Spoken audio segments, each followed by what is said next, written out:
सोना की कहते बना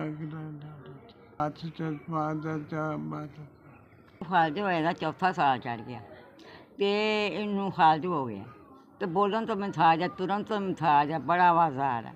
ਅਸੀਂ ਤੁਰ ਕੇ ਇਹਨੂੰ ਬਿਠਾ ਲਿਆ, ਟੱਟੀ ਪਿਸ਼ਾਬ ਬੜੀ ਆਵਾਜ਼ਾਰੀ, ਰਾਤ ਵੀ ਨਹੀਂ ਸੌਂਦਾ, ਦਿਨ ਵੀ ਨਹੀਂ ਸੌਂਦਾ।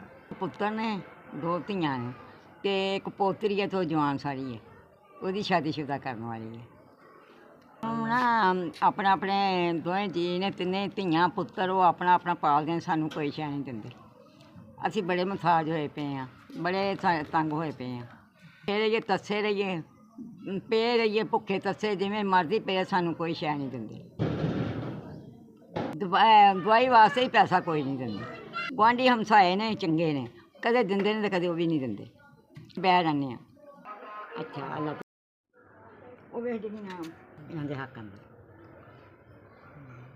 ਅੱਲਾ ਮੀਆਂ ਤੈਨੂੰ ਤੂੰ 5000 ਰੁਪਇਆ ਦਿੱਤਾ, ਅੱਲਾ ਤੈਨੂੰ ਰੰਗ ਲਾਵੇ, ਅੱਲਾ ਤੈਨੂੰ ਬਹੁਤ ਅੱਲਾ ਤੈਨੂੰ ਹਾਜਤ ਵਾਰੀ ਕਹਿ, ਅੱਲਾ ਬੱਚਿਆਂ ਦਾ ਰੰਗ ਲਾਵੇ ਤੈਨੂੰ, ਅੱਲਾ ਦੂਣਾ ਤੀਣਾ ਹੋਵੇ, ਅੱਲਾ ਤੈਨੂੰ ਕਿਸੇ ਚੀਜ਼ ਦੀ ਮੁਥਾਜੀ ਨਾ ਦੇਵੇ।